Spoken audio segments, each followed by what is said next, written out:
हमें नियमित किया जाए और जो हमारे भाई बहन जिनके साथ एफआईआर दर्ज हुई है उनको अतिशीघ्र वहां से निकलाया जाए। साथ नहीं आया, बाहर नहीं आया निकल के, और अंदर उन्होंने हमारा प्रतिनिधि मंडल बुलाकर वहाँ पर घोषणा की गई थी कि आपको नियमित किया जाएगा, आपकी विभागीय परीक्षा ले जाएगी। अतिथि शिक्षक विगत 16 वर्षों से संघर्ष कर रहे हैं। अतिथि शिक्षक द्वारा लगातार कहीं ना कहीं अपनी मांगों को लेकर प्रदर्शन किया जा रहा है। इसको लेकर विगत 2 अक्टूबर को भी जब उनके द्वारा भोपाल में शांतिपूर्वक प्रदर्शन किया जा रहा था, तब पुलिस विभाग एवं अन्य कर्मचारियों द्वारा जो लाठीचार्ज किया गया एवं जो इनके जो कर्मचारी उनके ऊपर एफआईआर दर्ज की गई, उसके विरोध में आज उन्होंने यहाँ पर रैली निकाली और कलेक्टर महोदय को एक ज्ञापन सौंपा है। हम उससे जानना चाहेंगे कि उनकी क्या मांग थी और किस प्रकार आज उन्होंने ज्ञापन दिया। हमारी मांग थी कि विभागीय परीक्षा लेकर हमको नियमित किया जाए। हम साधारण रूप से बिना अहिंसा की अहिंसा के रूप में हम वहां पर बैठे हुए थे और आंदोलन कर रहे थे। उसी समय जो है पुलिस कर्मचारी आए और उन्होंने 8 बजे रात को जब सुंदरकांड का पाठ किया जा रहा था और उस समय पे हमारे भाई बहनों के साथ में जो उन्होंने लाठीचार्ज किया और कई लोगों का तो पुलिस वालों ने मोबाइल तक छुड़ा लिया और उनसे पैसे मांगे, उसके बाद उनको मोबाइल दिया गया। क्या पुलिस प्रशासन के पास इतना पैसा नहीं था जो गरीब भाई बहनों से पैसा लिया गया और उनके साथ ऐसे हिंसात्मक कार्य किया गया? यहाँ तक कि गर्भवती महिलाओं को भी लाठीचार्ज किया गया। ये कौन सा न्याय है? पहले तो ये पता किया जाए कि ये लाठीचार्ज किसके आदेश से किया गया। प्रशासन को कलेक्टर महोदय से निवेदन है कि वो ये पता करे कि सबसे पहले तो किसके परमिशन से ये लाठीचार्ज किया गया और उनको तत्काल पद से हटाया जाए। हमारी यही मांग। क्या नाम है? जयश्री पाल है। जी, आज आपके द्वारा यहाँ प्रदर्शन किया गया, क्या मांग रही है आपकी? हमारी मांगे हैं हमें नियमित किया जाए और जो हमारे भाई बहन जिनके साथ एफआईआर दर्ज हुई है उनको अतिशीघ्र वहां से निकलाया जाए। हमारे साथ में और भी लोग यहाँ पर मौजूद है, हम उनसे जानना चाहेंगे पूरा घटनाक्रम की किस प्रकार से और क्या क्या हुआ है। जी भाई। घटनाक्रम ऐसे हुआ, हम लोग शांतिपूर्ण ढंग से गांधीवादी तरीके से आंदोलन कर रहे थे। कहाँ पर कर रहे थे? भोपाल में अंबेडकर पार्क के सामने, और प्रशासन ने लाइट बुझाकर हम लोगों के ऊपर लाठीचार्ज किया, जिसमें महिलाओं के ऊपर, कुछ गर्भवती महिलाएं थी, उनको लाठी के माध्यम से मारा गया। ये प्रशासन को मैं संदेश देना चाहता हूं कि ये बहुत गलत है, ऐसा नहीं करना चाहिए। हमारी जो मांग थी नियमितीकरण की, हम उस मांग को लेकर रहेंगे। हम लोग मंडी, मेरा नाम भीम जाट है।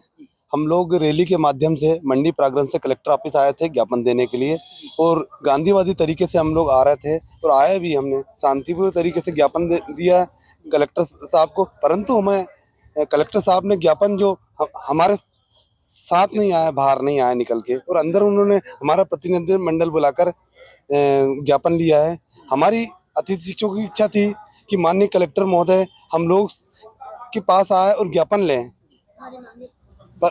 आज आपको गांधी जी बनना पड़ा, आपने गांधीगिरी अपनाना पड़ा, ऐसा क्यों करना पड़ा? सर, पूर्व सीएम एम शिवराज सिंह चौहान के द्वारा 1 साल पूर्व 75,000 अतिथि शिक्षकों की महासंघ बुलाया गया। प्रशासन के द्वारा हमारे जिले में, जो पूरे प्रदेश के जिले हैं वहाँ पर गाड़ियाँ पहुँचाई गई, पूरा प्रशासन का अमला वहाँ पर खड़ा हुआ था और भी बहुत से खर्च हुए। इन सारे खर्चों पर बुलाकर वहाँ पर घोषणा की गई थी कि आपको नियमित किया जाएगा, आपकी विभागीय परीक्षा ले जाएगी, आपको 12 महीने का वेतन दिया जाएगा, आपको पद को रिक्त नहीं माना जाएगा। इन सारी महापंचायतों के लिए हम 2 अक्टूबर को भोपाल की धरा पर अंबेडकर पार्क में गांधीवादी तरीके से, जो विश्व के शांति के रूप में गांधी जी जाने जाते हैं, उन्हीं के आचरणों पर चलते हुए हम शांतिपूर्वक वहां पर हनुमान जी का पाठ कर रहे थे। समथिंग सुबह 11 बजे से 8 बज चुकी थी। 8 बजे जब हम हनुमान चालीसा कर रहे थे, उसी समय प्रशासन के द्वारा, पुलिस प्रशासन के द्वारा लाइट बंद कर दी गई। बिना आदेश, बिना चेतावनी के हम पर डायरेक्ट लाठीचार्ज किया गया। उसमें गर्भवती महिलाएं भी शामिल थी, उनको गंभीर चोट आई है और अतिथि भाइयों को भी गंभीर चोट आई है। हमने कोई भी इस प्रकार का काम नहीं किया जिससे प्रशासन को नुकसान हो।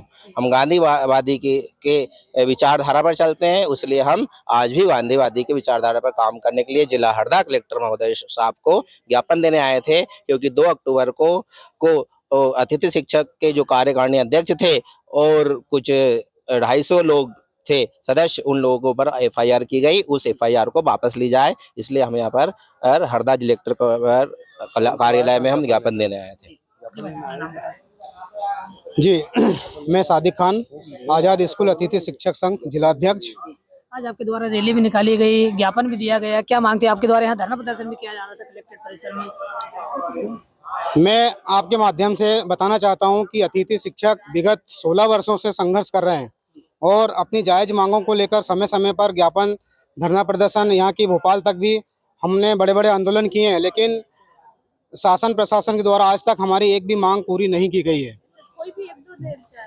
2 सितंबर 2024 को माननीय मुख्यमंत्री जी ने शासकीय खर्च पर समस्त अतिथि शिक्षकों को बुला करके महापंचायत की घोषणा की।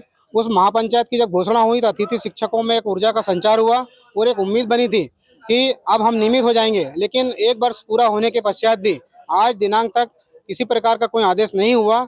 और उसी मांग को लेकर माननीय मुख्यमंत्री जी से हमारे लोग मिलने के लिए अम्बेडकर पार्क में इकट्ठा हुए थे।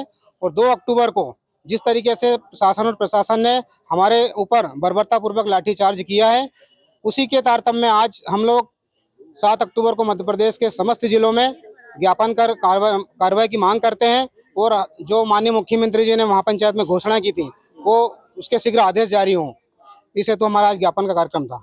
तो आपको बता दें कि विगत 2023 में 2 सितंबर को जब इन महापंचायत बुलाई गई थी पूर्व सीएम शिवराज सिंह चौहान द्वारा इनकी मांगों को लेकर कि आपको नियमित किया जाएगा, लेकिन 1 साल बीत जाने के बाद भी इनकी मांग पूरी नहीं हुई। तो कहीं ना कहीं पूरे शिक्षक अतिथि शिक्षक संघ भोपाल में एकत्रित हुए 2 अक्टूबर 2024 को।